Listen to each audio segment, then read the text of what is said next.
Base Nation, what is good, my ninjas? Today, we're going to talk about why you should never listen to Asian women for dating advice.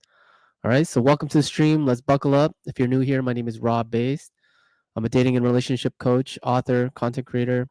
I started out helping divorced fathers, but now I'm just switching gears because I want to help out Asian guys. Look, I'm an Asian guy myself. I know what it is out here in the dating marketplace, and look, it's tough. All right, and so I just want to create a mini catalog, so to say, to kind of get you guys up to date with all of your dating and relationship information.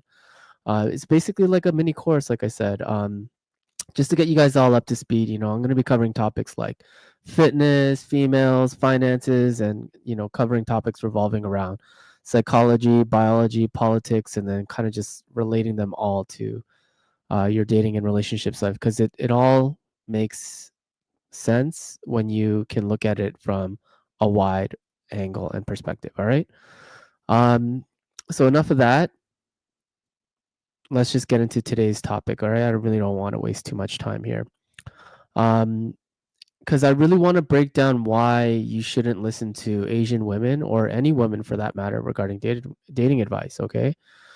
Because I see a lot of dudes approaching women for advice on how to get women. And I think there's a huge problem with that because, look, I want you guys to familiarize yourself with this one concept, and then you'll start to see why I'm saying this. Okay. Um, and it's the concept of hypergamy and dualistic mating strategy that women try to hide from men, okay? Because they won't openly admit this to guys, and that's why you shouldn't listen to them about any dating and relationship topics, because they're really only going to lead you in one direction, okay?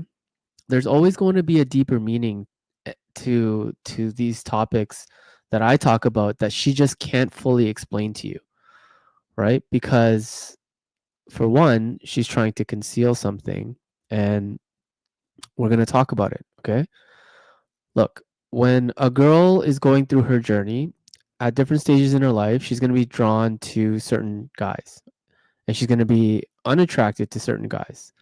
And then she's going to flip flop between those two depending on what stage she's at in her life. Okay.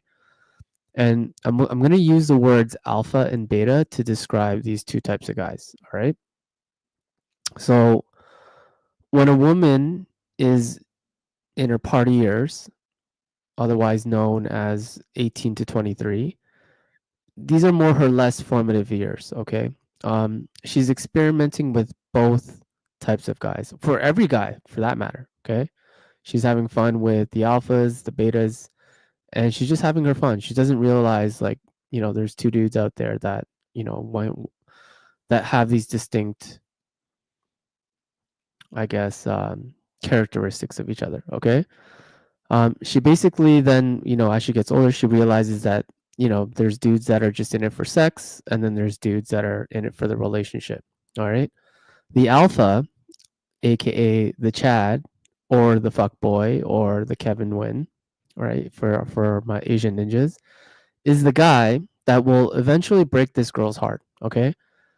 Because in those years, she doesn't realize, she's so naive that she thinks, the Kevin Win or the Alpha, the Chad or whatever, she's going to get married to him and he's going to stick around forever. Okay. But that is rarely the case because these dudes are getting so much attention from other girls that it's hard for him to stay loyal to one chick. And why should he? If he's got a buffet line of women just ready to sleep with him, why should he minimize himself to be loyal to one chick, right?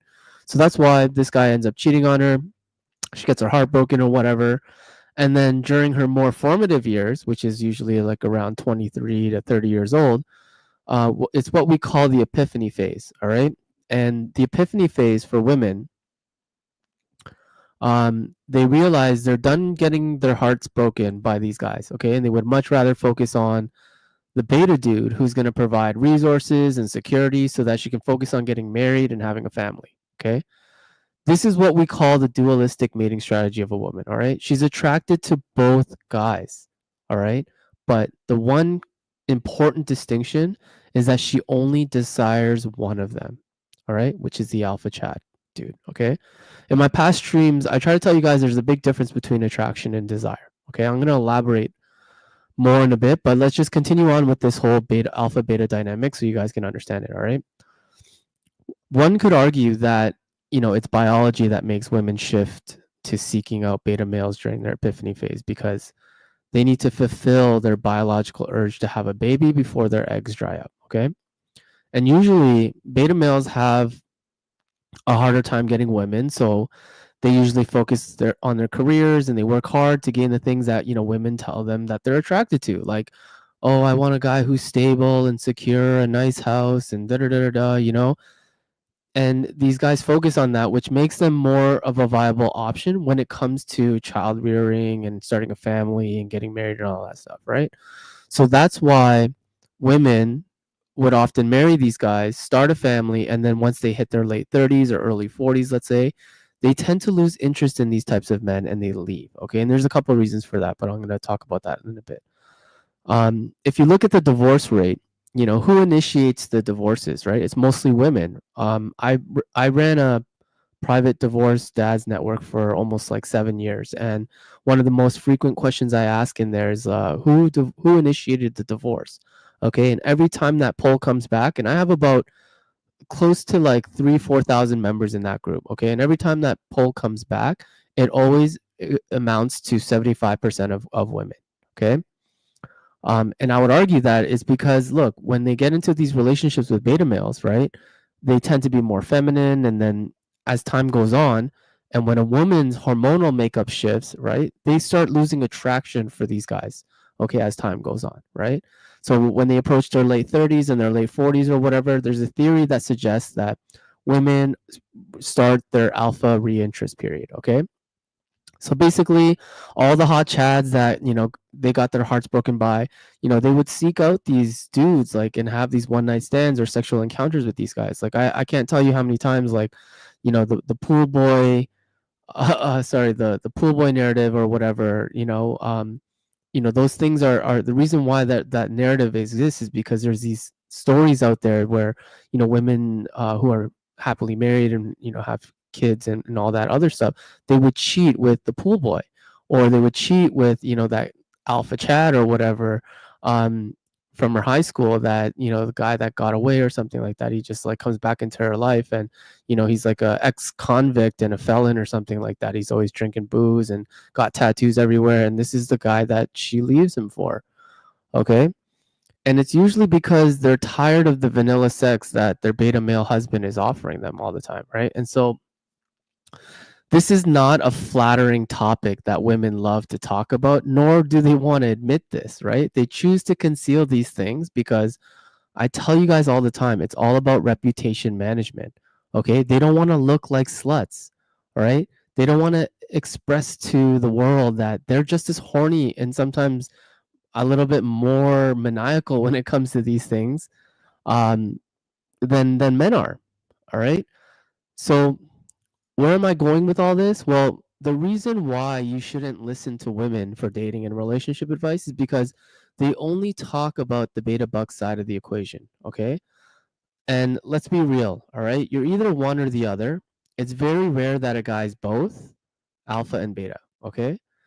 Because look, I've talked to a lot of guys and I brought this concept up with them a lot. And look, some of them they're proud to being a beta male, okay? They're content with it. They're fine with it. And I'm not saying either is bad nor good. All I'm saying is that you guys need to acknowledge the existence of this, okay? So you can figure out what you are, what other guys are, right? And then you can make a decision on, who you want to be and go from there. Cuz look, women are attracted to both guys. They like both dudes, but they only desire one, okay? And that's the alpha Chad. So a lot of guys, they question women about, have you ever had a one night stand?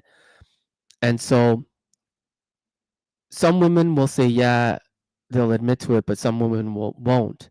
But most women have had a one night stand.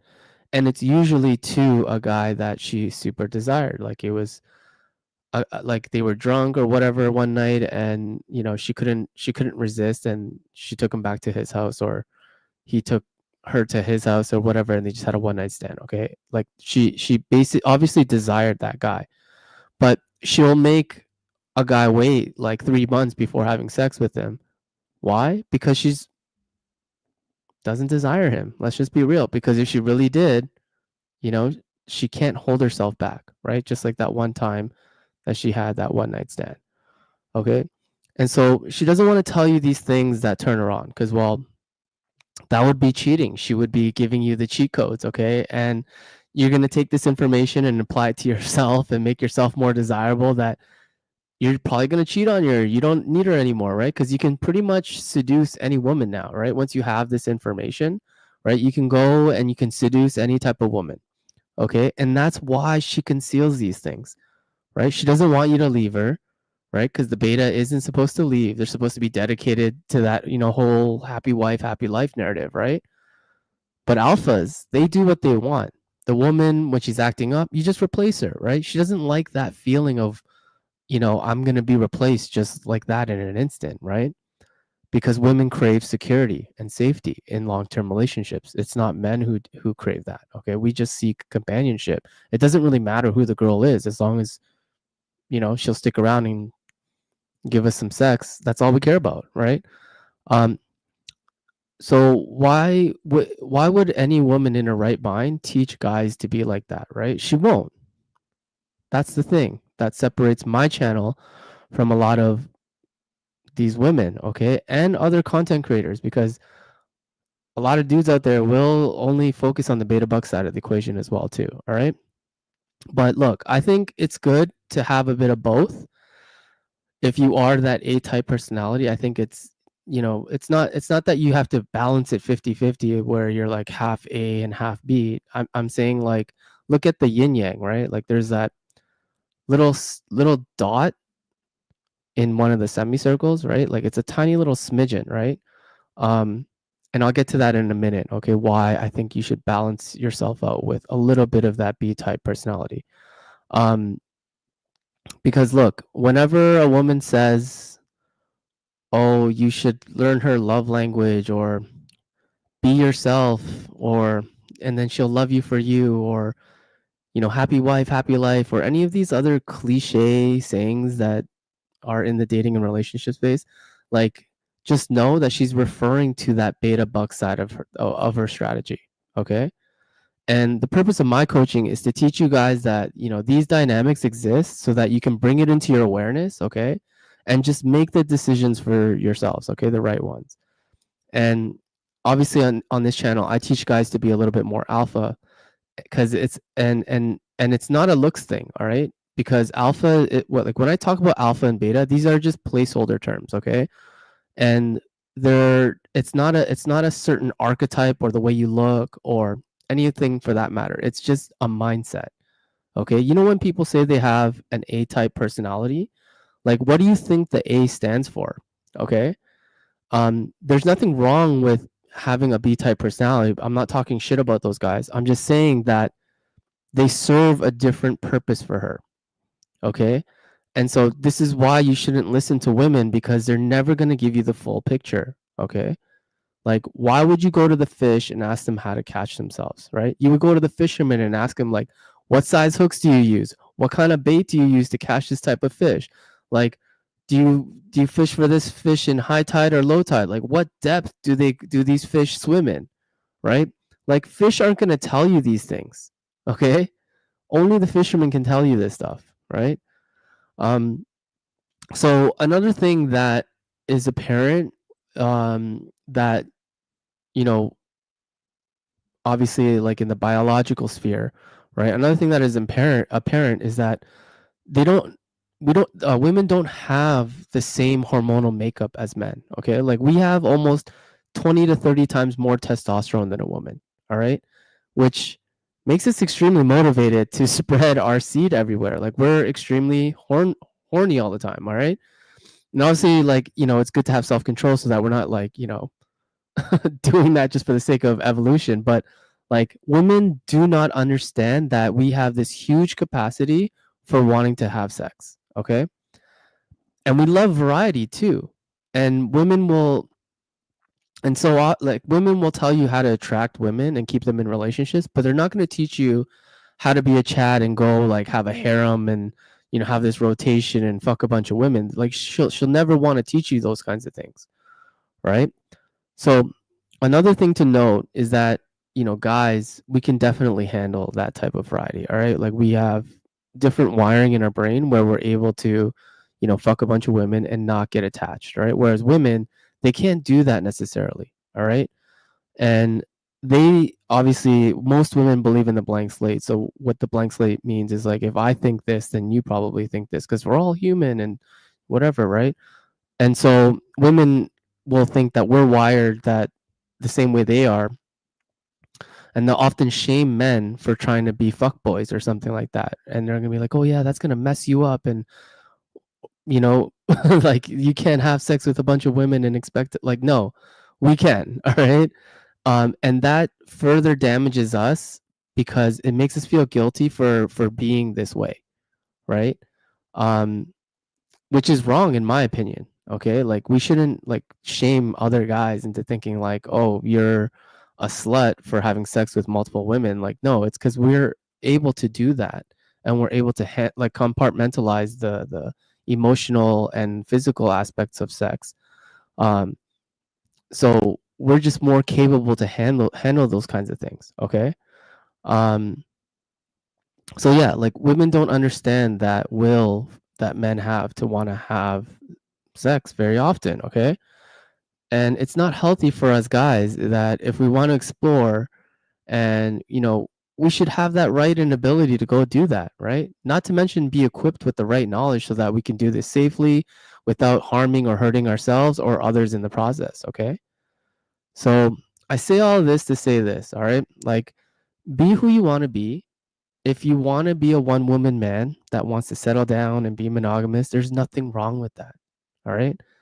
If you want to go and be the Asian Dan Bilzerian, there's nothing wrong with that either. Okay. Like, you will never hear me talk about anything moralizing in my streams. Okay. You have the choice to be whoever you want to be, and each one has its pros and cons. Okay. But you need to be prepared for that, right? Like, don't get mad at the choices that you make. Rather, just own them and be proud of who you are. Okay, because life is short, man. Like, we have our phases too, and usually at 40, men tend to want to settle down because we have lower T and there's a bit of a rise in estrogen. So biologically, we are wired to have kids as well too. Okay, because usually when you have lower T and more estrogen, then you have that more nurture side of you that wants to come out, right? Like, you want to nurture something, right? So like when your kid comes out, you have that ability to embrace that child, right? And so that's probably why biologically our levels, drop as we get older. So, we have the ability to tap into that like B type personality. All right. So look, this is why I say this. Look, if you're an A type personality already, and the reason why I say you should have like a smidgen of that little B type personality is because, like, let's say you have a daughter, right?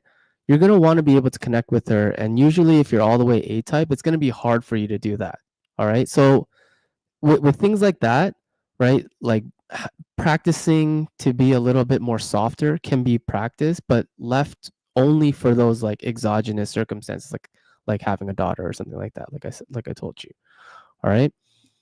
So that's pretty much it. Like, I'm gonna end the stream here because I've given you guys a lot to think about and ponder about. Like, I don't want to inundate you with all this data too much too fast, because it could really cause your head to explode, but then it also make you a little bit angry as well. Okay. And I don't want you guys to like rage out and be mad at women for the way that they are. We have to accept the fact that like women are like this, and it's for evolutionary purposes, and we can't get mad at them. We just have to accept that it is what it is, okay? And just move accordingly. That's all. All right. I'm going to cover the rest on another stream, but like, just in general, don't take advice from women. All right. Like, they're going to steer you in one direction and one direction only. Okay. And you want to be able to choose from the options that we have available to us. All right. And obviously we need to eliminate some of the shame that these women will kind of like indirectly put on us. All right. Because like I've listened to a lot of these girls talk about, how to be a good man and yada yada yada, and you shouldn't do this and you shouldn't do that. It really fucks with you. Okay, so just don't listen to them. All right. Anyways, been rambling for a little bit too long here, so I'm gonna end the stream. Like I said, I do stream every day for the month of December. So if you guys aren't already subscribed, hit that subscribe button, hit the like button on the way out, tell a friend because it really does help the channel out. I'm trying to grow this account so that we can do bigger things. All right, maybe I can get bigger, work with like other influencers who have bigger networks and stuff like that that can, obviously provide value to you. But I can't do that without a platform, right? So that's why I'm trying to grow this channel and grow it to, something worthy for these influencers or these other guys to want to collaborate with me. All right. So yeah, tell a friend, subscribe, hit that like button, and I will see you guys tomorrow. All right. Rob Bass signing off. Peace.